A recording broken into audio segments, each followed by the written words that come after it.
Hi, my name is Youngdae Kim, music critic. We have one of the finest musicians of this generation from Oxnard, California, Anderson Paak. Nice to meet you. Nice to meet you too, man. 안녕하세요. 안녕하세요. 가자. 미랑박 씨. 네. Could you say hello to our subscriber? 안녕하세요. What's up? Anderson Paak. Yeah. 사랑해.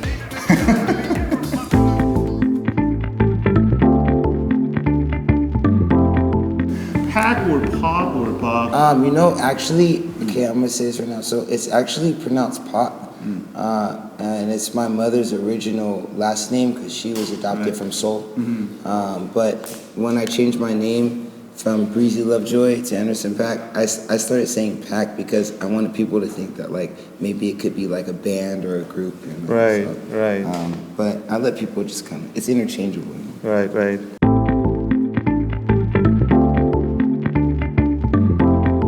How many times have you visited South Korea? This isn't your first time, right? No, I think this is probably like my third time. Third time? Yeah. Do you feel differently every time you visit? Yeah, for sure. This is the longest I've been out here.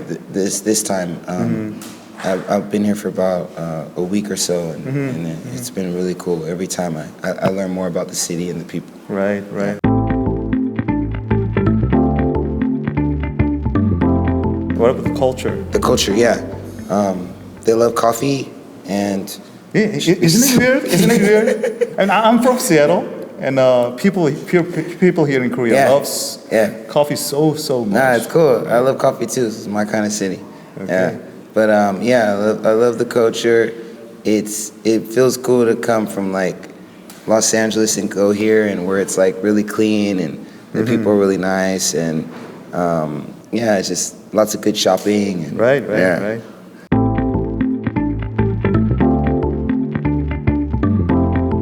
What's the plan this time? The plan? Other than shooting, for this, other than that?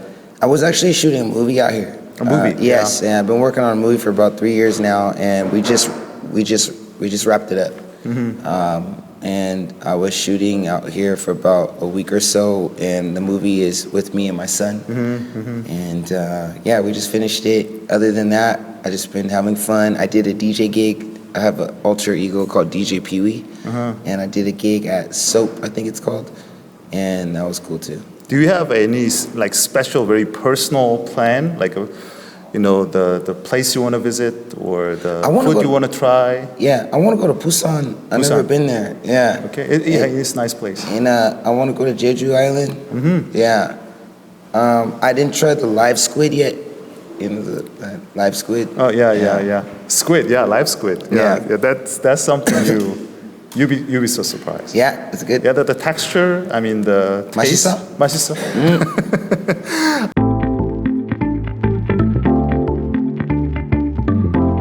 Oh, I mean this meeting with you feels so special for me because for two reasons. One, as a music critic, it's about 8 years ago, I was contributing my music review and article to a very famous, monthly magazine, and that was the first time I met you as an artist, and not in person, which was Malibu. Yeah, it was really like a kind of life-changing experience. The music was so diverse, so shocking in many ways, and it has a lot of like a good musical context. So I was so glad because you were younger, right, at the time. So I was surprised by the fact that the young musician with so many like musical influences and inspirations could make this kind of album.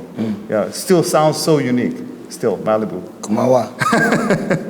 And also I've been broadcasting Grammys and American Music Awards and Billboards.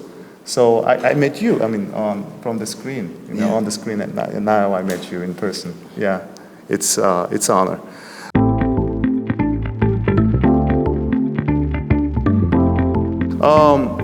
In Korea, May 15 was a Teacher's Day. Teacher's Day? Yeah, Teacher's Day. Who is your most important, maybe musical, maybe personal teacher or mentor? I have a few. My mom is one of them. She was probably like one of my first big inspirations and teachers as far as music goes. She is a big music fan, and a lot of what I listen to comes from her. Growing up and driving in the car with her, I came up on music like Earth, Wind and Fire, Frankie Beverly, Stevie Wonder. And she really introduced me to a lot of that. Another one is, people like Shafiq Hussein from Sarah. Sarah in general, Omas Keith.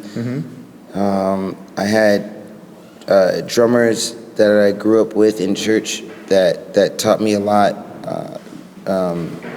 Organ players that taught me a lot.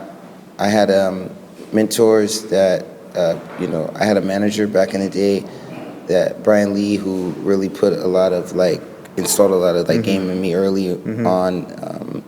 And then, I kind of just study a lot of legends like Prince, and I didn't meet Prince, I wish. But yeah, I study James Brown, Prince, Stevie Wonder, Miles Davis, Aretha Franklin. Even the Beatles. The Beatles are big, and Radiohead. What about Dre? Dr. Dre is you met him. I mean, you're close friend, right? Yes, I'm signed to Dr. Dre, and again, a big mentor, and he's taught me a lot as well, and a really good friend. What was the most important lesson, maybe from Dre, maybe from other artists, 선배 artists, you learn from them, musically or personally, some attitude or mindset? I mean, with Dre, he was just, teach me that I really studied him and know that it's not about anything else but the music. Put everything into the music, and he's not concerned about the hype. Oh yeah. He's not concerned about none of that. I know, and no matter how much money you get, how much fame you get, he's always in the studio working, as if he didn't get any of that yet, as if it was his first day. Just music. And he's still hungry. So wow. I learned a lot from that. Working with Bruno Mars, I learned how to really put on a show and how to be a superstar, I think, and how to construct a song more than just making a vibe. Really, the mathematics of putting together a hit song. I think I learned a lot about songwriting from Bruno Mars.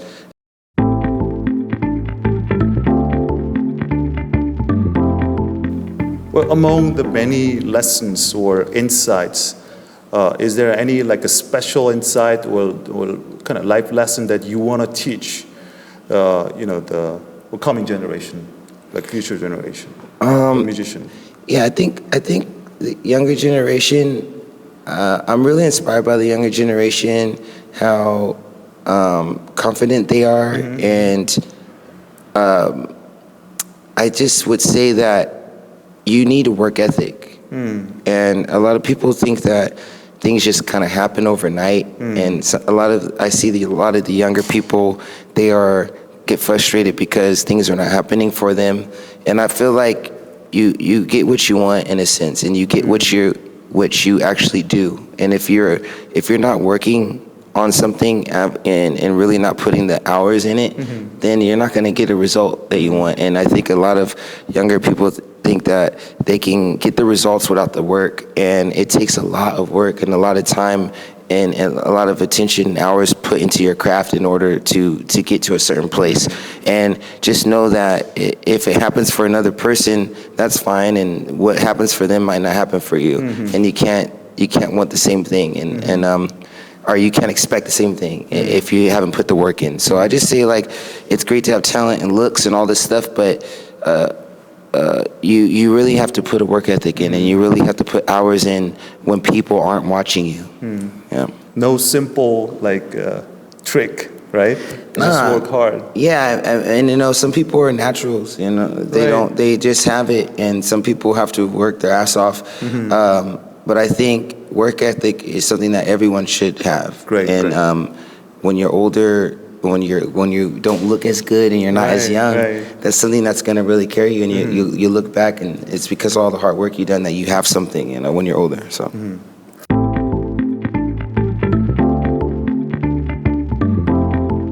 Every time I listen to your music, I mean, ever since the Malibu, I can tell you are a student of music. I mean, you never been enrolled like in a music conservatory or music school, but you are a student for me because you're always experimenting with something new, while simultaneously evolving yourself.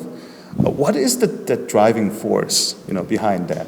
The learning, absorbing, but at the same time, like effortlessly put that in your own kind of sound.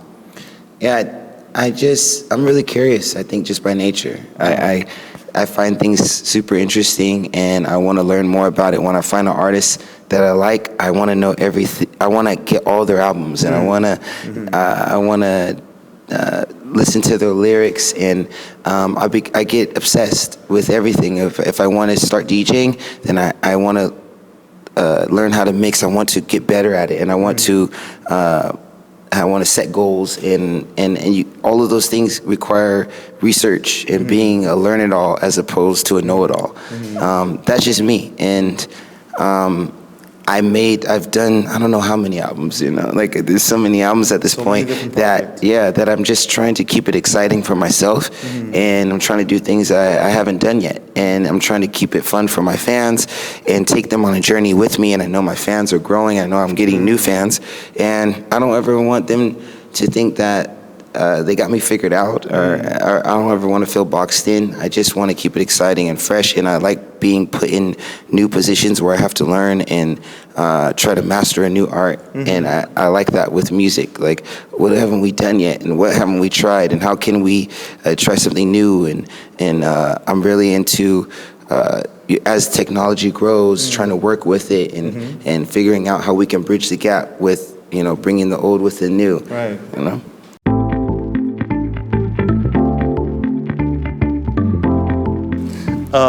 Probably the most difficult question for you today. Your favorite West Coast album? I'm gonna go. That's or Mad City, Kendrick Lamar. I don't know. The Butterfly. I'm gonna go with from '90s. I'm gonna go. Oh, '90s. Yeah. Okay. I'm gonna go with Doggy Style. Doggy Style. Wow. Yeah. Wow. Doggy Style is really. I mean, it's tough because Chronic, Doggy Style. I mean, the thing why Doggy Style is really important because I remember I was really into that album, really into Snoop Dogg, and I was really young when it came out. Yeah. And my stepdad at the time was like, "You can't listen to this," and I went and got the CD and the tape, and he took it from me.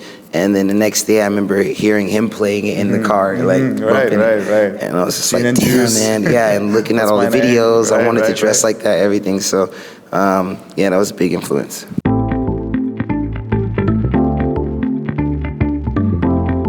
Probably I know the answer already, but do you consider yourself as genre musician? Because one of the famous questions, like about the artist, Anderson Paak was, what genre is he playing? What genre is he pursuing? Like, is it hip hop, R&B, soul, alternative R&B, or whatever? Maybe just a foolish, like a categorization or something like that. Yeah, I mean, honestly, I let the people decide that. Okay. I don't ever really think about that. I'm just trying to make something honest and from the heart, something that moves me, something that I want to wake up and listen to, and hopefully people can relate to it. I really like making music with a message when I can. Sometimes I get caught up in the moment. But when I'm able to tap into something that's timeless and something that really has a message with a groove, I think that's when I'm the happiest and the most satisfied with what I've created. When it's something that withstands the test of time. So if there's any genre, it's groove-based message music, But if whoever is trying to categorize it as soul or hip hop, whatever, that's up to them. Whatever they want to say, I just make it. Yeah.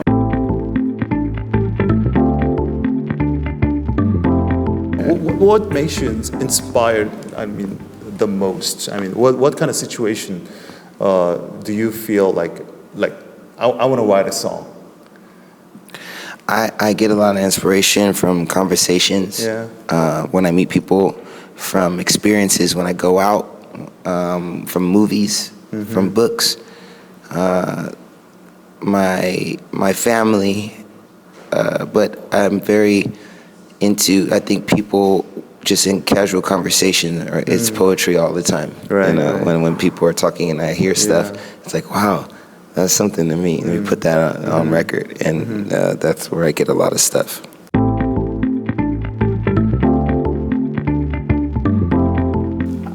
I know you came from church tradition, right? Church drummer, right? What does church music or gospel mean to you? Do you still, like, from time to time, go back to the music you listened to or played, like gospel, to find your kind of like an ultimate inspiration? You know? Absolutely, it's a part of my foundation, especially my musical. Me being a musician and drummer, that's where I started, and that was my schooling. If anything, that was my schooling, where I learned how to be a musician, where I learned how to play with other musicians. That's where I learned rhythm and learned how to, in church, it's about God, you know, and it's not about you. It's about you being a vessel so God can go, and you're not supposed to, it's not supposed to be about your ego and stuff. So I learned early on that I'm going to help people get through what they need to get through in order to survive. And so I think that was a part of my foundation. And when I started writing my own music, I think that carried over into that. I want to make music that heals people. You realized, right from the beginning, that music means something. I realized, saw that me on the drums, me playing this gospel music, it's like, it's, causing people to be healed and cry and let it out. And that's what it is. And I still listen to gospel music. And I still, it takes me back, and it really makes me thankful and grateful just to be alive. And I think regardless of what religion you're in, if you believe in God, then that's what it is. It's something that if you're still breathing, you're still alive, gospel music is like the best for that. I just feel like it makes you so grateful. And I've been all over the world. I've gotten to work with everybody, and gospel music is something that really brings me back to be appreciative of what, how good God has been to me. Do you believe that young Whitney, Aretha, or Anderson, still sing a song or playing a piano, drum somewhere right now we never found? Do you believe that? Yeah, for sure. Yeah, I think there's somebody out there that's definitely got it, and that's yet to be seen. And I think that that what we're doing, hopefully, is inspiring them to keep doing it, and hopefully what the music that I've made and the music that my peers have made is helping for the new generation, for the new Whitneys and the new Arethas. Yeah, absolutely.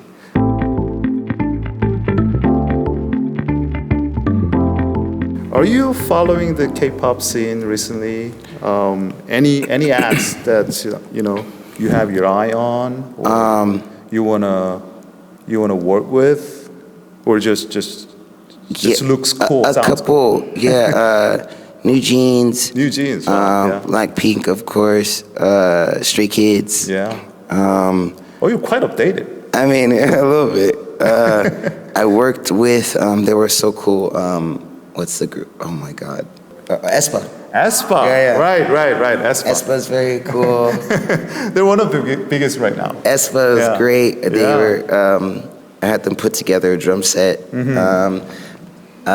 G-Dragon is a good friend of mine, and I plan to work on some stuff with him. Shout out to BTS, my good friends, and hopefully do some more music with them as well.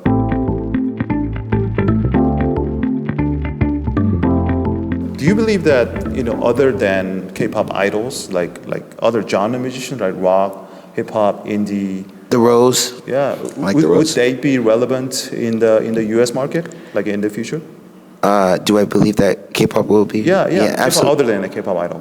Absolutely. Yeah. I think as long as musicians don't try to box themselves into one specific genre and just make something honest and don't get caught up in that, I think that it can be universal. I think it's when they try to make something specifically for certain people or anything like that, then that's what you get. Right. But if you're just making music and you're doing your thing and you have a tunnel vision for for what you want, then I think it could be worldwide. Some artists really strive for, and those are the ones that become that, you know? Yeah.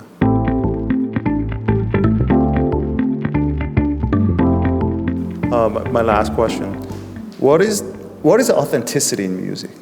You know, you can say a lot about different things about being authenticity, but for you, I think authenticity is making something honest and from the heart. Who you are. Yeah, that's it. And I think that it's very easy now with social media and with people that want fame and people that want money to make something that is sort of manufactured in order to try to get that.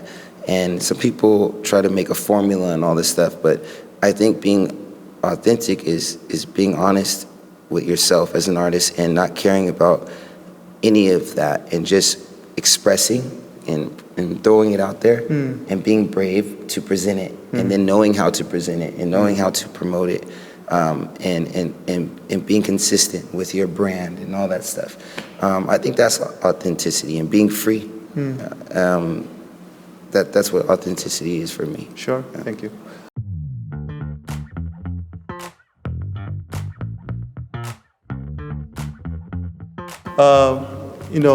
Finally, can you share your thoughts about the whole experience today? The shooting, the interview, everything you've done today to our readers. Experience was very lovely. It was quick. I like the outfits. Great photographer. Beautiful people helping me out. Good coffee. Yeah, I got a vape from a friend. It was good healthy nicotine, I guess. And I love pink on you. Yeah, this is great. Hopefully I get to keep it. And yeah, I loved it. This is great. I'm a little hungover, but it was very enjoyable. Thank you so much, Andy. And this was Anderson Paak, ladies and gentlemen. And yes, Lord. I'm Youngdae Kim. Thank you so much.